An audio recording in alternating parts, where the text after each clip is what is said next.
Assalamualaikum warahmatullahi wabarakatuh. Berjumpa lagi dengan saya di channel yang selalu memotivasi dan selalu menginspirasi dalam kehidupan kita sehari-hari, yaitu channel Sinau Bareng. Sebelum kita lanjut dan kita bahas lebih jauh lagi, saya ingatkan kembali yang belum subscribe, silahkan subscribe, silahkan like, komen, serta berikan kritik dan saran buat saya supaya lebih semangat lagi dalam memotivasi dan menginspirasi kita semua. Oke, mari kita sama-sama belajar dan sama-sama kita bahas bagaimana sih agar hidup kita itu tetap semangat. Jadi terkadang itu kan ada orang yang selalu putus asa dengan keadaannya mungkin. Kenapa kok hidup saya itu selalu seperti ini?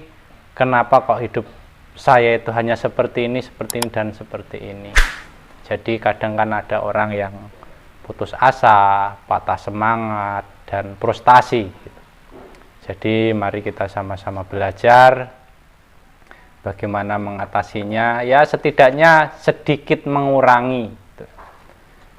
Semua sih tergantung pada diri kita masing-masing dan pada pikiran, karena di balik kejadian itu ada di pikiran kita ya. Jadi apa yang akan terjadi, apa yang terjadi pada hidup kita, yang tentunya ya yang dikendalikan oleh kita itu ada pada pikiran kita. Jadi yang pertama, tenangkan cara berpikir kita. Tenangkan pikiran kita, hati kita, dan sampai benar-benar nyaman. Jadi ya pertama ya kita tenangkan pikiran kita, tenangkan hati kita supaya kita benar-benar nyaman. Jadi kalau hati kita sudah sinkron antara hati dan pikiran, tentunya kan hidup kita akan lebih nyaman. Kemudian kita itu jangan di rumah terus. Kalau yang bekerja ya jangan bekerja terus. Sesekali kita itu keluar, bertemu kawan-kawan, atau kalau yang di kampung atau di pedesaan ya kita keluar, bertemu dengan orang-orang yang di sekitar kita tentunya. Karena itu sangat penting sekali. Kalau kita lagi mempunyai masalah, intinya kita itu kalau tidak mempunyai kegiatan yang lain, kita hanya mempunyai satu kegiatan kan pasti sangat jenuh dan sangat suntuk. Jadi solusinya kita keluar gitu.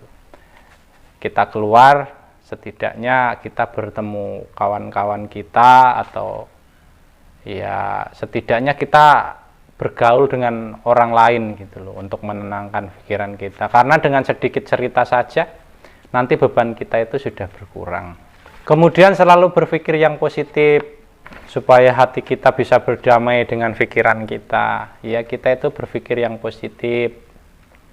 Kalau kita berpikir positif, tentunya ya hati kita pun akan ikut positif gitu loh, akan mengikuti pikiran kita. Kalau kita bisa mengendalikan hati kita, bisa mengendalikan pikiran kita, tentunya ya kedamaian yang akan datang ke diri kita, karena semua udah sinkron antara hati dan pikiran.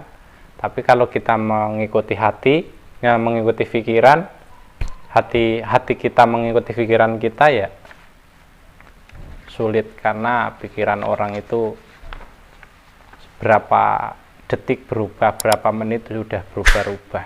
Kemudian sering-seringlah bersyukur. Bersyukur itu ya bukan hanya syukur dan syukur. Bersyukur itu benar-benar bersyukur dari lubuk hati yang paling dalam. Jadi kalau kita sering bersyukur apa yang sudah kita dapat dengan apa yang sudah kita punya, mungkin itu akan bisa menyemangatkan diri kita.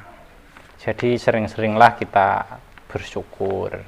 Di saat kita mulai tidak semangat atau tidak tenang, kita itu mengingat-ingat apa yang sudah kita dapatkan, apa yang sudah kita lakukan, apa yang sudah kita perbuat, yang tentunya ya yang membuat kita itu semangat, bukan hal yang buruk, bukan hal yang jelek yang kita ingat, tentunya yang hal-hal yang pernah kita lakukan buat orang lain, buat keluarga kita. Jadi kita ingat, oh aku ini setidaknya walaupun seperti ini sudah bisa membeli ini, atau sudah bisa berbuat ini, atau sudah menolong ini, setidaknya seperti itu. Jadi nanti kita itu akan tergugah kembali dan pikiran kita akan semangat kembali, tidak putus asa, tentunya tidak frustasi. Karena walaupun saya seperti ini, saya sudah mempunyai jasa dan setidaknya saya ini manusia yang berguna, kurang lebih kan seperti itu. Mungkin cukup sekian dari saya, mudah-mudahan ini bermanfaat buat kita semua. Cukup sekian,